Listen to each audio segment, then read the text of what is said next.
नमस्कार, स्वागत है आपका एशियन के खास कार्यक्रम एशियन रिपोर्टर में।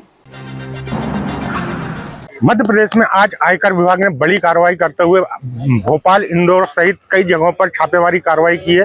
भोपाल में गांधीनगर रोड पे, एयरपोर्ट रोड पर जो पंचवटी कॉलोनी है, वहां रहने वाले राजेश गुप्ता, जो कि मेडिकल इक्विपमेंट के सप्लायर है, उनके निवास पर छापेमारी हुई है। इसके अलावा राजधानी भोपाल के गौतम नगर की इस बिल्डिंग में, जिसे साइंस हाउस ग्रुप का बोर्ड लगा हुआ है, इस पे आयकर विभाग की बड़ी कार्रवाई जारी है और आयकर विभाग यहाँ पर तमाम दस्तावेजों की सर्च कर रहा है।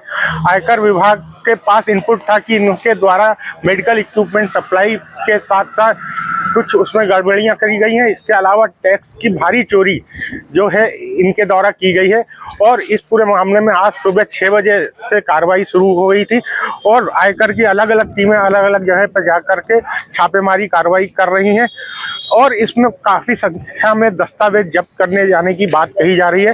आयकर विभाग को लगातार इस कंपनी के खिलाफ इनपुट मिल रहे थे कि यह कंपनी आयकर की चोरी करने के साथ साथ कुछ रिश्वत के पैसों का लेन देन भी कर रही है, जिसकी वजह से ये कंपनी आयकर विभाग के निशाने पे थी और लगातार आज सुबह से ये जो कार्रवाई जारी है वो अभी तक जारी है। अभी भी अंदर आयकर विभाग के अधिकारी लगातार कार्रवाई कर रहे हैं और इस पूरे मामले में बड़ी पुलिस की, सीआरपीएफ की बहुत बड़ी टीम इनके साथ आई है, जो लगातार इस पूरी कार्रवाई में इनकी मदद कर रही है या इनको सुरक्षा प्रदान कर रही है। ऐसे में अब आज शाम तक इस पूरी कार्रवाई में क्या क्या चीजें निकल के सामने आती है, ये देखने वाली बात होगी। अभी जो कार्रवाई है वो अभी लगातार 3 ठिकानों पर जारी है और इसके अलावा हो सकता है कि कुछ निजी अस्पतालों में भी आयकर विभाग की टीम दबिश दे सकती है। एशियन न्यूज के लिए पंकज अग्निहोत्री, भोपाल से। मध्य प्रदेश क्रिकेट एसोसिएशन के निर्वाचन के बाद एक युवा अध्यक्ष को चुना गया है। 68 सालों का ये रिकॉर्ड सिंधिया परिवार का टूटा है, जहां एक युवा अध्यक्ष महान आर्यमान सिंधिया को चुना गया है। मतलब 29 साल की उम्र के अंदर एक युवा अध्यक्ष के तौर पे चुने गए हैं, निर्विरोध चुने गए हैं। वहीं कई सहयोगियों ने उन्हें बधाइयाँ दी हैं। तो एमपीसीए में इस चीज़ की काफ़ी खुशी है कि एक युवा अध्यक्ष अब क्रिकेट एसोसिएशन को मिला है और युवाओं का दौर देश में चल रहा है। इस बात के प्रश्न चिन्ह पर मोहर लग चुकी है कि देश में अब युवाओं का दौर शुरू हो चुका है। ग्वालियर के सिंधिया घराने की तीसरी पीढ़ी और केंद्रीय मंत्री ज्योतिरादित्य सिंधिया के 29 वर्षीय बेटे महान आर्यमान सिंधिया ने मध्य प्रदेश क्रिकेट एसोसिएशन की कमान संभाल ली है। इंदौर में एमपीसीए के निवर्तमान अध्यक्ष मनीष खांडेकर ने महान आर्यमान को पदभार ग्रहण कराया। इस दौरान महान आर्यमान के पिता ज्योतिरादित्य सिंधिया भी मौजूद रहे। साल 2019 में सिंधिया के समर्थन से वरिष्ठ पत्रकार अभिलाष खांडेकर एमपीसीए के अध्यक्ष बने थे। अब एमपीसीए अध्यक्ष पद के लिए महान आर्यमान सिंधिया एकमात्र उम्मीदवार थे। उनके सामने किसी अन्य ने नामांकन नहीं भरा था, इसलिए उनका निर्विरोध चुना जाना तय हो चुका था। मध्य प्रदेश में युवाओं का दौर शुरू हो चुका है। एमपीसीए में निर्विरोध चुने गए महान आर्यमान सिंधिया मतलब 29 साल की उम्र में निर्विरोध अध्यक्ष चुने गए हैं। आज उनके सहयोगियों में काफ़ी खुशी की लहर है। यह 68 सालों का उन्होंने रिकॉर्ड तोड़ा है कि यह सबसे कम उम्र के युवा अध्यक्ष निर्विरोध चुने गए हैं। आज एमपीसीए में काफ़ी खुशी की लहर है और साथ ही युवा क्रिकेटरों के अंदर एक अलग ही सोच का उजागर हुआ है कि एक युवा सोच और एक युवा अध्यक्ष एमपीसीए को मिला है। तो वहीं महिला क्रिकेटरों के लिए भी कई ऐसी योजनाएं लेके आएगा एमपीसीए और कई ऐसी पहल करेगा जिसमें युवाओं को कई योगदान और कई सहयोग मिलेगा। वहीं एक सीनियर और एक युवा सोच का इसमें बैलेंस बनेगा। इंदौर से एशियन भारत के लिए जय समरिया, वीडियो जर्नलिस्ट अर्पित शाह के साथ। धार्मिक नगरी उज्जैन में गणेश चतुर्थी का पर्व बड़े ही धूमधाम से मनाया जा रहा है। जगह जगह पर गणेश जी के पंडाल आकर्षक रूप से सजाए गए हैं और इसी क्रम के अंदर पटनी बाजार में सोना चांदी व्यापारियों द्वारा एक आकर्षक रूप में गणेश जी के भगवान गणेश जी का पंडाल अलग ही रूप में सजाया है। ये पंडाल इस रूप में सजाया है कि आप देखकर भी आश्चर्य हो जाएंगे, क्योंकि इस पंडाल के अंदर कम से कम 1 करोड़ से अधिक की राशि के सोने के जेवर लगाए गए हैं और गणेश जी के पंडाल, गणेश जी के आसपास जो सोने के सेट होते हैं उनको लगाया गया है। और उनका कहीं ना कहीं सोने से कहीं ना कहीं उनका श्रृंगार भी रोज सुबह शाम किया जा रहा है। हमारे साथ व्यापारी एसोसिएशन के अध्यक्ष, हम उनसे जानेंगे किस भावनाओं के साथ उन्होंने इस कदम को उठाया है और किस प्रकार की उनकी सुरक्षा रखी जा रही है। भाई साहब, एशियन भारत में स्वागत है और किस प्रकार से आप काम कर रहे हैं? मैं प्रशांत सोनी, सराफ विश्व फेडरेशन अध्यक्ष। हम पिछले 14 वर्षों से गणेश जी की स्थापना कर रहे हैं। ये हमारा 14वां वर्ष है। गत वर्ष हमने भारतीय मुद्रा से यहाँ पर श्रृंगार किया था। इस वर्ष स्वर्ण आभूषण से श्रृंगार किया है, जिसमें पूरे बाजार का सहयोग है। हमारे यहाँ 100 दुकानें, 100 ही दुकानों से कुछ ना कुछ हमको सहयोग मिला है, जिससे हमने पूरा पंडाल सजाया है। यहाँ पे कम से कम 1 करोड़ से ऊपर के ज्वेलरी लगी हुई है और आने वाले 3-4 तारीख को ये मुद्रा मतलब ये रुपए और बढ़ेंगे, मतलब ये संख्या और बढ़ेगी। इनकी सुरक्षा की लेकर बात करें, क्योंकि करोड़ों रुपए के जो आप लोगों ने जेवरात रखे, उनकी सुरक्षा को लेकर क्या इंतजाम किया गया है? इसकी सुरक्षा को लेकर हमारे पर्सनल गार्ड हैं, 2 गार्ड, और बाकी पुलिस से भी सहायता। रात को यहाँ गार्ड, पुलिस के गार्ड भी रहते हैं, सशस्त्र गार्ड हैं। उसके अलावा हमने 17 कैमरे इंस्टॉल किए हुए हैं यहाँ पे। श्रद्धालुओं का किस प्रकार से उत्साह देखने को मिल रहा है देखने को लेकर? कल यहाँ पे काफी भीड़ थी। अभी भी हम थोड़ी देर में इसको पूरा पंडाल खोल दिया जाएगा श्रद्धालु के लिए। किस प्रकार से उत्साह देखने को मिल रहा है लोगों का? यहाँ पर भीड़ तो इतनी थी कि हर एक श्रद्धालु यही कह रहा था कि भाई पंडाल तो सजाओ, तो ऐसा सजाओ। देखिए, ये पटनी बाजार के सोना चांदी व्यापारियों के 100 व्यापारियों की मदद से 1 करोड़ की जैसे ज़्यादा ज्वेलरी से लगाकर गणेश जी का पंडाल सजाया है और एक आकर्षक का रूप बन गया है। यहाँ पर गणेश जी का पंडाल को देखने के लिए पूरे उज्जैन के आसपास से जिले से भी लोग यहाँ पर पहुँच रहे हैं और गणेश जी के दर्शन कर रहे हैं और इस पंडाल को अपने कैमरे में कहीं ना कहीं सेल्फी के रूप में या तस्वीर के रूप में लेकर अनुरोध कर रहे हैं। एशियन भारत के साथ खुशमा की रिपोर्ट, उज्जैन से। देखो, इस वक्त खड़ा हूँ मैं नगर परिषद महूगांव वार्ड क्रमांक 14 में स्थित चिनार पार्क कॉलोनी में। मैं आपको बताना चाहूँगा, पिछले 3 सालों से यहाँ पर किसी प्रकार का कोई विकास कार्य नगर परिषद द्वारा नहीं किया गया। हालांकि कॉलोनाइज़र ने कॉलोनी को जब बनाया तो उसने पूरी तरह से अपने रोडों का निर्माण और साथ ही ड्रेनेज व्यवस्था सारी करके दी, और कॉलोनी वासियों का भी कहना है कि कॉलोनाइज़र ने अपना काम पूरा कर गया। और जब नगर परिषद के अधीन नगर परिषद को जब ये कॉलोनी हैंडओवर करी तो इस कॉलोनी के हाल बेहद खस्ता दिखाई दे रहे हैं। मेरे साथ काफ़ी लोग खड़े हैं, आप देख सकते हैं कि जो अपनी समस्याओं को लेकर हमारे सामने आए। मेरे सामने एक मंदिर है, मंदिर के सामने ही आप देख सकते हैं कि किस तरह से ड्रेनेज लाइन यहाँ पर बह रही है। स्थानीय लोगों का कहना है कि पिछले कई दिनों से यहाँ पर लगातार नगर परिषद में सफाई को लेकर, बिजली को लेकर, अन्य समस्याओं को लेकर शिकायतें लगातार की जा रही है, लेकिन उसके बाद भी यहाँ पर किसी प्रकार की कोई सुनवाई नहीं है। आखिर में आज जन आक्रोश यहाँ पर फूटा जब भी हमारे यहाँ के लोगों ने हमारे चैनल के माध्यम से आप तक बात पहुँचाने की कोशिश की। आश्चर्य की बात यह है कि 130 करोड़ पिछले 3 सालों में 120 करोड़ 120 करोड़ लागत की यह नगर परिषद महूगांव जो अपना बजट 120 करोड़ अभी तक खर्चा कर चुकी है, उसमें इस तरह की समस्याएं आना एक आश्चर्य की बात है। यहाँ की जो स्थानीय पार्षद हैं मनीषा जगदीश पाटिल, मैं आपको ये भी बताना चाहूँगा कि हाल ही में कोर्ट में इनके ऊपर फर्जी जाति प्रमाण पत्र बनाकर चुनाव लड़ने का मामला भी संज्ञान में लिया है। बड़े आश्चर्य की बात है कि इतना नगर परिषद में इतना फंड होने के बाद भी अगर यदि क्षेत्र में काम नहीं हो रहा है तो ये एक आश्चर्य का विषय है। सरकारी उच्च अधिकारियों को इस ओर विशेष ध्यान देना होगा। कैमरामैन आशीष के साथ विक्रम सिंह जैद, डिजियाना न्यूज़ महू के लिए। अशोकनगर के ईसागढ़ में पदस्थ तहसीलदार की गाड़ी का एक्सीडेंट हुआ है। देर रात्रि ईसागढ़ से अशोकनगर आते समय सारस खेड़ी के नज़दीक तहसीलदार रोहित रघुवंशी की गाड़ी का एक्सीडेंट हुआ है। मवेशियों को बचाने के दौरान ये दुर्घटना हुई और उनकी गाड़ी पलट गई। दरअसल जिस समय तहसीलदार रोहित रघुवंशी ईसागढ़ से अशोकनगर आ रहे थे तो सारस खेड़ी के नज़दीक सड़क पर मवेशी होने के कारण उनकी गाड़ी जो है अनबैलेंस हो गई और पलटकर खाई में जा गिरी और गाड़ी पूरी तरीके से पलट चुकी थी। इस दौरान राहगीरों ने रुककर तहसीलदार को बाहर निकाला और जिला अस्पताल पहुंचाया, जहां पर उनका प्राथमिक उपचार किया गया। दरअसल अशोकनगर शहर की बात करें तो यहां पर सड़कों पर मवेशियों की जो संख्या है लगातार बढ़ती जा रही है। इस ओर प्रशासन को कदम उठाना चाहिए। अशोकनगर से एशियन रिपोर्टर आशीष मालवीय।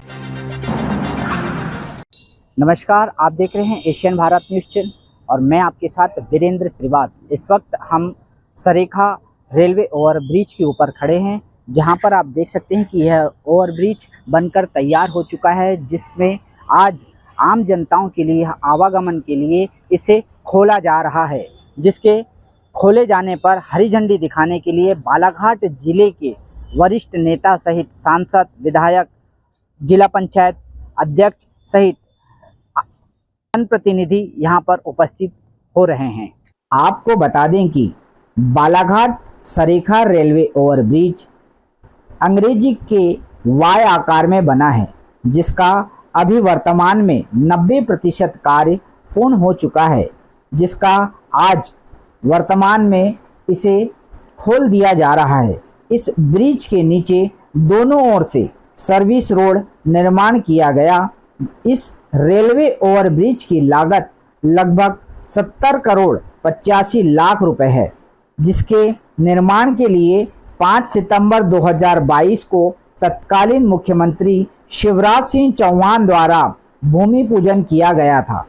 इस ब्रिज के निर्माण के लिए प्रांजल कंस्ट्रक्शंस भोपाल के साथ 6 मार्च 2023 को अनुबंध किया गया, जिसकी लंबाई 994.20 मीटर है, जो 28 माह में पूर्ण किया गया। वर्तमान में इस ब्रिज में सर्विस रोड, पेंटिंग, फिनिशिंग कार्य अभी भी बाकी है। यह कह सकते हैं कि अभी सरेखा रेलवे ओवरब्रिज पूर्णतः कंप्लीट नहीं हुआ है। आपको बता दें कि बालाघाट गोंदिया रेलवे लाइन पर बना यह सरेखा रेलवे ओवरब्रिज अंग्रेजी के वाई आकार का है, जो बालाघाट से बैहर की ओर जाने वाले वाहन ब्रिज के ऊपर से सरेखा बाईपास से होकर बैहर रोड पर पहुंच जाएंगे। वहीं सीधे जाने पर कोसमी होते हुए गोंदिया रोड नेशनल हाईवे 543 पर पहुंच जाएंगे। इस ब्रिज के आवागमन शुरू होने पर आमजनों एवं यात्रियों को बेहतर सुविधा होगी। वहीं सरेखा रेलवे अंडर ब्रिज पर भी यातायात का दबाव कम हो जाएगा। आपको बता दें कि बालाघाट मुख्यालय में 3 स्थानों पर रेलवे ओवरब्रिज बनाए जा रहे हैं, जिसमें से आज सरेखा रेलवे ओवरब्रिज आम जनताओं के लिए आवागमन हेतु खोल दिया जाएगा।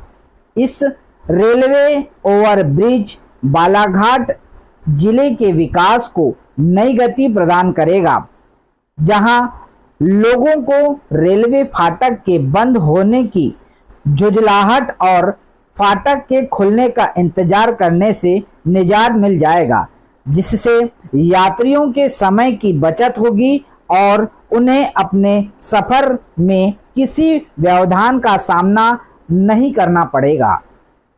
तो आपने देखा कि किस स्तर से यह पुल निर्माण कार्य का जो है कार्य आज आवागमन के लिए खोला जा रहा है।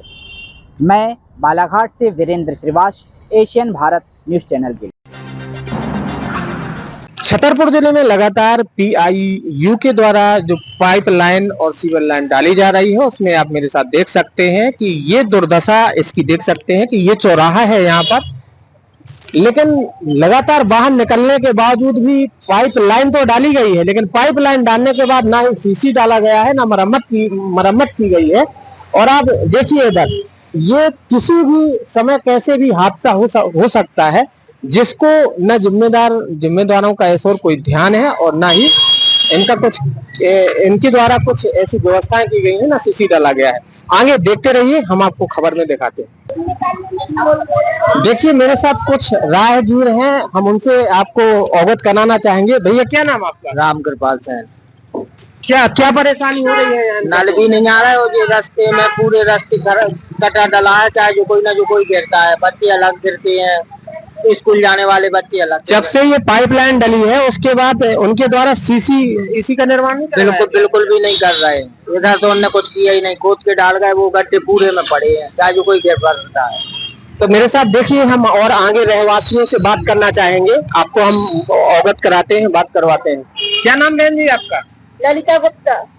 आपके सामने इस तरह का ये गड्ढे पड़े हैं, आपको परेशानी नहीं होती? परेशानी बहुत होती है, सामने से गाड़ियां आती है तो सीधे ऊपर चढ़ जाती है, वो एकदम वो बिल्कुल होते नाली वो और जब पानी बरसता है तो पूरी नालियां ठेलाठेल हो तो जाती ये गड्ढे कैसे बने, मतलब कैसे ये गड्ढे हो गए? है। पाइपलाइन डाली है नल की, उसी के उसमें ये हो गए। जब से वो फिर ना तो वो करने आए कि चलो इस जेब को साफ कर दे, कि जे नाली को फिटिंग कर दे, कि उखाड़ के डाल गए, ना है तो सड़क बनाई ना कुछ करी। पाइपलाइन डलने के बाद यहाँ पर सीसी या गड्ढों को पड़वाया नहीं पड़वाया गया, ऐसे ही पड़ा है। जब से आए दिन के टक्कर होते हैं। तो आप मेरे साथ देख रहे हैं कि ये गड्ढों को देखिए आप। हमारे द्वारा रहवासियों से भी पूछा गया कि जो PIU द्वारा ये कार्य करवाया गया है छतरपुर जिले के खजुराहो जो विश्व पर्यटन है, वैसे तो सरकार दम भर रही है कहने को कि विकास धरातल पर है, लेकिन आप देख सकते हैं कि जो PIU द्वारा ये कार्य करवाया गया है पाइपलाइन का, निश्चित तौर पे ये बहुत ही निंदनीय है। उनके द्वारा ना ही ये कार्य करवाने के बाद करवाया गया और नित नए हादसे हो रहे हैं, जिसको लेकर प्रशासन को और शासन को इस पर निश्चित तौर पे संज्ञान में इसको लेना चाहिए और उनके ऊपर जिस भी कंपनी के द्वारा ये टेंडर करवाया जाता है या काम करवाए जाते हैं उनके ऊपर निश्चित तौर पे कार्रवाई होना नितांत आवश्यक है। अन्यथा की स्थिति में आने वाले समय में निश्चित तौर पे कोई बड़ा हादसा हो सकता है। एशियन भारत के लिए छतरपुर से विकास दीक्षित। कटनी शहर में यातायात व्यवस्था पर लगातार दबाव बढ़ता जा रहा है। दिनों दिन ई रिक्शा चालकों की संख्या में इजाफा होता जा रहा है। इस समय वर्तमान समय में ई रिक्शा चालक जो है वो नाबालिग लड़के हैं जो बिना दस्तावेजों के ई रिक्शा चला रहे हैं और पुलिस के द्वारा समय समय पर इन ऑटो चालकों पर और ई रिक्शा चालकों पर कार्रवाई तो की जाती है, लेकिन उन पर पूरी तरह से अंकुश नहीं लग पाता है।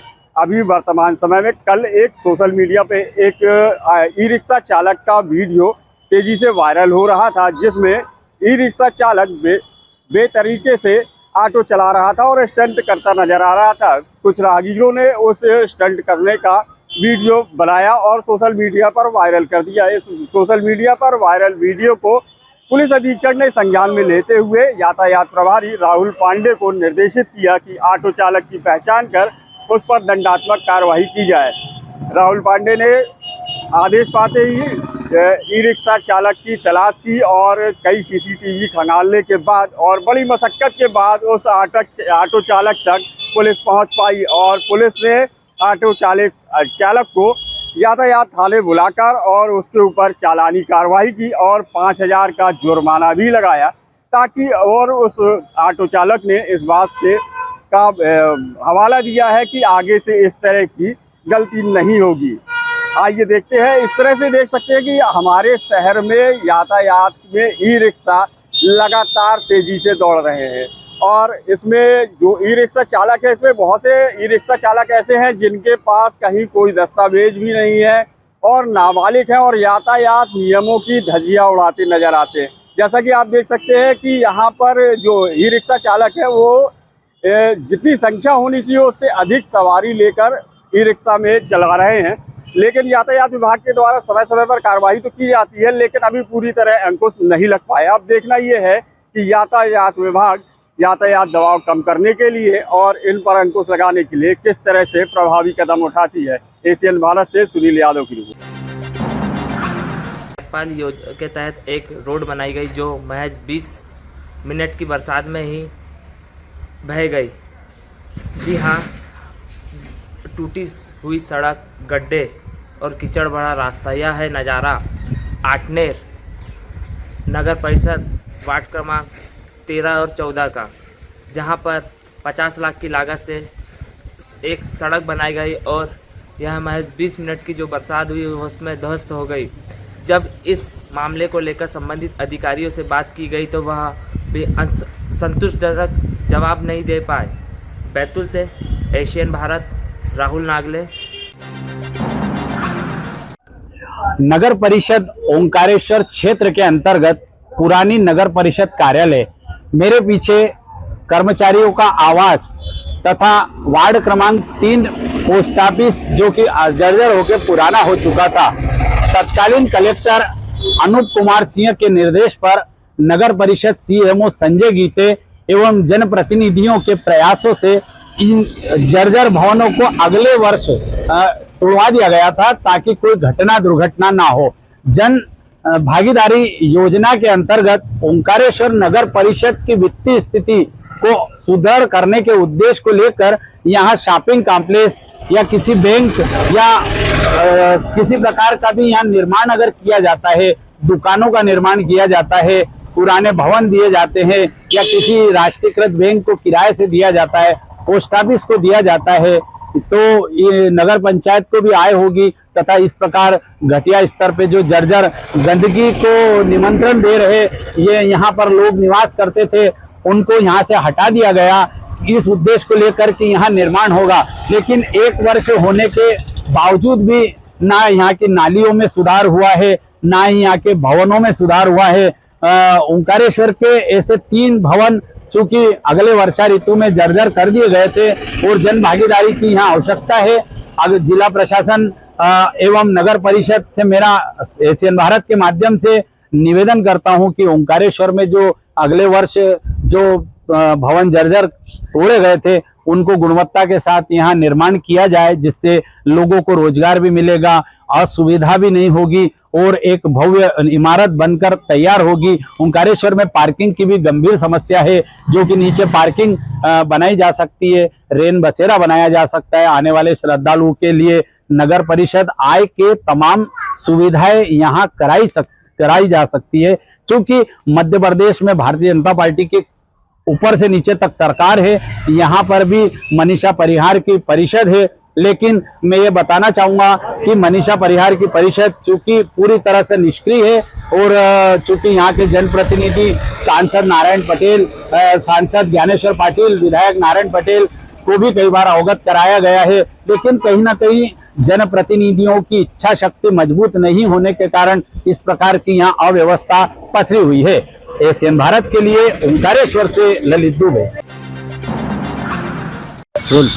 सागर कलेक्टर संदीप जी ने कल देर रात जिला चिकित्सालय का औचक निरीक्षण किया। औचक निरीक्षण से जिला अस्पताल के अधिकारियों में हड़कंप मच गया। तमाम व्यवस्थाओं का जायजा लेते हुए उन्होंने अधिकारियों से लापरवाही ना बरतने को लेकर निर्देश दिए हैं और उन्होंने कहा है कि जो अव्यवस्थाएं हैं उनको सुचारू रूप से ठीक करें। वहीं मरीजों से भी उन्होंने उनके स्वास्थ्य को लेकर जो मरीज भर्ती हैं उनके स्वास्थ्य को लेकर उनसे चर्चा की और लापरवाही जो वहाँ पे गंदगी वगैरह है उसको लेकर भी उनसे चर्चा की। निरीक्षण के दौरान कलेक्टर ने सीएमएचओ, सिविल सर्जन और आरएमओ को जमकर फटकार लगाई। उन्होंने साफ शब्दों में कहा कि मरीजों की सुविधा सर्वोपरि है और इसमें किसी भी प्रकार की लापरवाही बर्दाश्त नहीं की जाएगी।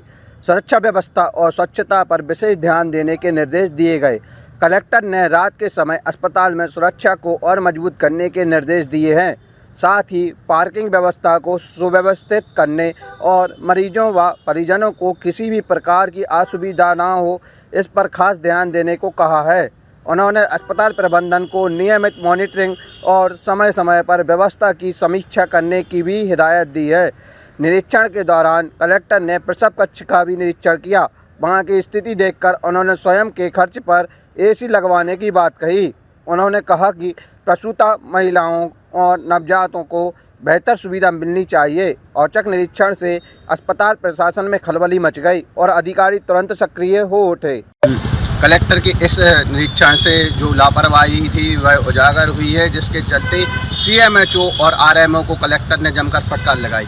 वहीं जो व्यवस्थाएं थी वह सिर्फ कागजी रूप में दिखाई दे रही थी, जिसको चलते कलेक्टर ने उनसे कहा है कि जो व्यवस्थाएं हैं वह केवल कागजी रूप में तैयार ना करते हुए ज़मीनी स्तर पर भी मरीजों को व्यवस्थाएं दें, ताकि जो मरीज आएँ वह यहाँ से संतुष्ट होकर लौटें। सागर से एशियन भारत के लिए अभिषेक रजक की रिपोर्ट। नमस्कार, आदाब। एशियन भारत में आपका स्वागत है। आप देख रहे हैं एशियन भारत का खास बुलेटिन एशियन रिपोर्टर। जैसा कि पूरे मध्य प्रदेश में पौधरोपण महाअभियान का जो है कार्यक्रम जोरों पर है और ऐसे में मध्य प्रदेश के मुखिया डॉक्टर मोहन यादव के नेतृत्व में पूरे ज़िले में पौधरोपण महाअभियान चल रहा है और इसी के तारतम्य में आज मध्य प्रदेश के रायसेन में पौधरोपण महाअभियान जो है कार्यक्रम रखा गया और ऐसे में शासकीय कन्या महाविद्यालय में करीब 1000 पौध क्षेत्रीय विधायक पूर्व मंत्री डॉक्टर प्रभुराम चौधरी ने पौधरोपण किया है। और उनके साथ जिला भारतीय जनता पार्टी अध्यक्ष राकेश शर्मा और जिला पंचायत सीईओ और अंजू पवन भदौरिया, रायसेन एसपी पंकज पांडे उनके साथ भी और कई अधिकारी उनके साथ मौजूद थे हैं। और ऐसे में नगर पालिका अध्यक्ष सविता जैन भी उनके साथ मौजूद रही पूरे कार्यक्रम में। इस पौधरोपण महाअभियान में मैं आपको बता दी, देश के प्रधानमंत्री नरेंद्र मोदी ने भी एक पेड़ अपनी माँ के नाम के तहत भी कार्यक्रम शुरू किया था। और मैं यहाँ पर बता दूँ, मध्य प्रदेश के मुखिया डॉक्टर मोहन यादव के नेतृत्व में रायसेन में आज पौधरोपण महाअभियान चलाया जा रहा है। और उसमें शिरकत करने के लिए क्षेत्रीय विधायक पूर्व मंत्री डॉक्टर प्रभुराम चौधरी भी पहुँचे हैं। और ऐसे में करीब 3000 पौधों का लक्ष्य यहाँ पर रखा गया है और 1000 पौध आज लगाए जा रहे हैं। उसमें ख़ास बात ये है कि फलदार पौध यहाँ पर लगाए जा रहे हैं, जिससे और ये मैं आपको यहाँ पे ये भी बता दूँ कि डॉक्टर प्रभुराम चौधरी का जो विधायक हैं उनका कहना है कि 3000 पौधों का लक्ष्य रखा गया है। इसमें 1000 जो फलदार पौध आज लगाए जा रहे हैं और 3000 पौध जल्दी लगाए जाएंगे। इसी तारतम्य में उनका ये भी कहना है कि रायसेन को फल उद्यान बनाया जा रहा है और जिससे रायसेन का पर्यावरण भी ठीक रह सके और नगर रायसेन वासियों को फल भी मिल सकें और फलों के साथ साथ वहाँ उनको छाया भी मिल सके। मैं यहाँ पर बता दूँ, उनके साथ रायसेन एसपी पंकज कुमार पांडे, जिला पंचायत सीईओ अन्नू पवन भदौरिया और उनके साथ अपर कलेक्टर कुलदीप पटेल भी मौजूद हैं और उनके साथ कई अधिकारी भी मौजूद हैं। और एक बहुत ही अच्छा कार्यक्रम यहाँ पर चलाया जा रहा है, चूँकि मध्य प्रदेश के मुखिया डॉक्टर मोहन यादव के नेतृत्व में ये पौधरोपण महाअभियान चल रहा है। और ऐसे में 1000 पौध आज यहाँ पर लगाई जा रही है। उसमें मैं पहले भी बता चुका हूँ कि 3000 पौधों का लक्ष्य रखा गया है। और एक सबसे बड़ी बात हमारे एशियन भारत के दर्शकों को मैं यहाँ पर दे दूँ कि वन नगर पूरे मध्य प्रदेश में, संपूर्ण मध्य प्रदेश में वन नगर बनाए जा रहे हैं। इसी कड़ी में रायसेन को भी वन नगर बनाने के लिए ये कार्यक्रम रखा गया है और उसमें शिरकत करने के लिए विधायक पूर्व मंत्री डॉक्टर प्रभुराम चौधरी पहुँचे हैं। उनके साथ भारतीय जनता पार्टी जिलाध्यक्ष राकेश शर्मा भी पहुँचे हैं। पौधरोपण महाअभियान का कार्यक्रम जारी है लगातार। इसी कड़ी में पूरे रायसेन में फलदार पौधे और झाड़दार पौधे लगाए जा रहे हैं, जिससे फल भी मिल सके, लोगों को छाया भी मिल सके और पर्यावरण भी बच सके। उसमें सबसे बड़ी खास बात इसी का ध्यान रखा जा रहा है कि जो झाड़दार और फलदार वृक्ष हैं उनको प्राथमिकता यहाँ पर अहमियत ज़्यादा दी जा रही है, जिससे कि फल भी मिल सके और उसके साथ साथ लोगों को बड़ी गर्मियों में छाया भी मिल सके। और इससे सबसे बड़ी बात जो प्रदूषण है, प्रदूषण से बचा जा सके और पर्यावरण का भी यहाँ पर संरक्षण दिया जाए और पर्यावरण को बढ़ावा मिल सके। कैमरा पर्सन आसिफ कुरैशी के साथ राशिद मीर, एशियन भारत, रायसेन। इस समय हम लोग खड़े हैं नारायणखड़ी मंडी क्षेत्र में। यहाँ पर 2 साल से डामर रोड का काम चल रहा है, लेकिन वो पूर्ण नहीं हुआ है। इस डामर रोड की लागत है 20,58,44,000 रुपए और ये रोड मात्र 6 किलोमीटर का है, लेकिन अभी तक पूर्ण नहीं हुआ है। ये रोड 2 हिस्सों में बनना थी, नारायणखड़ी मंडी क्षेत्र से 2 खंबा तक, मारुति शोरूम से टोल टैक्स नाके तक, लेकिन वो अभी तक पूर्ण नहीं हुआ है। इस रोड का निर्माण कार्य आरके कंस्ट्रक्शन ग्वालियर की कंपनी कर रही है। उनसे जब हम संपर्क करने का प्रयास किया कि ये रोड पूर्ण क्यों नहीं कर पा रहे हैं और काम क्यों नहीं हो रहा है, पूरा बंद पड़ा हुआ है, तो उन्होंने कोई उत्तर नहीं दिया।